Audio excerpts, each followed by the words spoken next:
ആദ്യം തന്നെ ഞാൻ പറയാണ് കേട്ടോ, എൻ്റെ ഒറിജിനൽ വോയിസ് ഇതല്ല കേട്ടോ. എനിക്ക് തൊണ്ട വേദനിച്ചിട്ട് എൻ്റെ സൗണ്ടൊക്കെ പോയിട്ടിരിക്കുകയാണ്. അപ്പോൾ എൻ്റെ വീഡിയോ ആരെങ്കിലും ആദ്യമായിട്ടാണ് കാണണമെങ്കിൽ അവരൊന്ന് മനസ്സിലാക്കാൻ വേണ്ടിയിട്ട് പറഞ്ഞതാണ് കേട്ടോ. അപ്പോൾ നമുക്ക് വീഡിയോയിലേക്ക് പോകാം. ഞാൻ ഇടയ്ക്കിടയ്ക്ക് വീട്ടിലുണ്ടാക്കുന്ന റെസിപ്പിയാണ് കേട്ടോ കുക്കർ ബിരിയാണി. അത് റേഷൻ അരി വെച്ചിട്ട് കേട്ടോ. അപ്പോൾ നമ്മൾ പുറത്ത് പോകുന്ന ദിവസങ്ങളിലോ അല്ലെങ്കിൽ രാത്രിക്ക് ഫുഡിൻ്റെ കുറവോ അങ്ങനെ എന്തെങ്കിലുമൊക്കെ ഉണ്ടെങ്കിൽ പെട്ടെന്നൊക്കെ ഉണ്ടാക്കാൻ എളുപ്പത്തിന് വേണ്ടിയിട്ട് ചെയ്യുന്ന കേട്ടോ കുക്കർ ബിരിയാണി. അപ്പോൾ ഇടയ്ക്കൊക്കെ ഞാൻ ഉണ്ടാക്കാറുണ്ട്. അപ്പോൾ അതിന് വേണ്ടിയിട്ട് ഞാൻ അതൊരു കുക്കർ ചൂടായതിനു ശേഷം അതിലേക്ക് കുറച്ച് വെളിച്ചെണ്ണ, പിന്നെ കറാമ്പട്ട, കറാമ്പൂ അങ്ങനെയുള്ള സംഭവങ്ങളൊക്കെ ഇട്ട് കൊടുത്തിട്ട് പിന്നെ ഒന്ന് വാട്ടി കൊടുത്തതിന് ശേഷം പിന്നെ ഇഞ്ചി വെളുത്തുള്ളി പേസ്റ്റൊക്കെ ഇട്ട് കൊടുത്തു.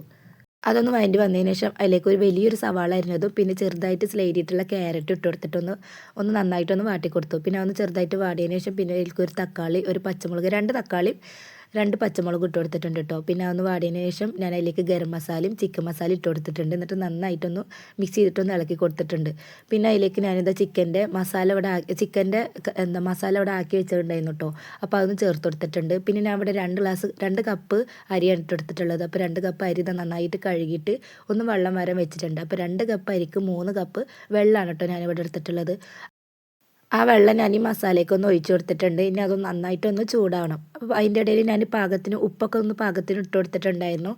അപ്പോൾ അതൊക്കെ നന്നായിട്ട് വെള്ളമൊക്കെ നന്നായിട്ടൊന്ന് തിളച്ച് വന്നതിന് ശേഷം അരിയൊക്കെ ഒന്ന് ഇട്ട് കൊടുത്തിട്ടുണ്ട്. ഇനി അതൊന്ന് നന്നായിട്ട് മിക്സ് ചെയ്തതിന് ശേഷം ഞാൻ ചെറുതായിട്ടൊന്ന് നാരങ്ങ ഒന്ന് പിഴിഞ്ഞെടുത്തിട്ടുണ്ട് കേട്ടോ. അത് ഞാനിതിൽ ആഡ് ചെയ്യാൻ കാണിക്കാൻ മറന്നതാണ്.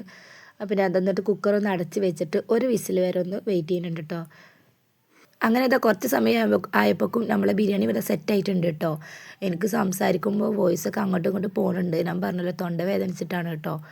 അപ്പോൾ ഇതാ നമ്മൾ ബിരിയാണിയൊക്കെ ഇവിടെ സെറ്റായി വന്നിട്ടുണ്ട്. എയറൊക്കെ ഞാൻ കളഞ്ഞിട്ടുണ്ടായിരുന്നു. പിന്നെ ഞാൻ അതിലേക്ക് നെയ്യ് ഒന്ന് ആഡ് ചെയ്ത് കൊടുക്കുന്നുണ്ട്. നെയ്യിൻ്റെ മണം എൻ്റെ മോനിക്ക് വല്ലാതെ ഇഷ്ടമൊന്നുമില്ല. എന്നാലും ചെറുതായിട്ടൊരു മണത്തിന് വേണ്ടിയിട്ട് ഇത് തുറന്നപ്പോൾ തന്നെ നല്ല മണം ഉണ്ടായിരുന്നു കേട്ടോ. അങ്ങനെ ഇതാ ബിരിയാണിയൊക്കെ ഇവിടെ സെറ്റായി വന്നിട്ടുണ്ട്. സലാഡ് ഉണ്ടാക്കാമെന്ന് പറഞ്ഞിട്ടുണ്ടായിരുന്നു കേട്ടോ. അപ്പോൾ തന്നെ പെട്ടെന്ന് നമുക്ക് വീട്ടിൽ പെട്ടെന്ന് തന്നെ റേഷൻ അരിയൊക്കെ ഉണ്ടെങ്കിൽ പെട്ടെന്ന് തന്നെ ഉണ്ടാക്കാൻ പറ്റുന്ന റെസിപ്പി കേട്ടോ. നല്ല ടേസ്റ്റാണ്. ചൂട്ടോട് കൂടി കഴിക്കാനായിട്ടത് ടേസ്റ്റ്. ചൂടാറിക്കഴിഞ്ഞാൽ രസമല്ല.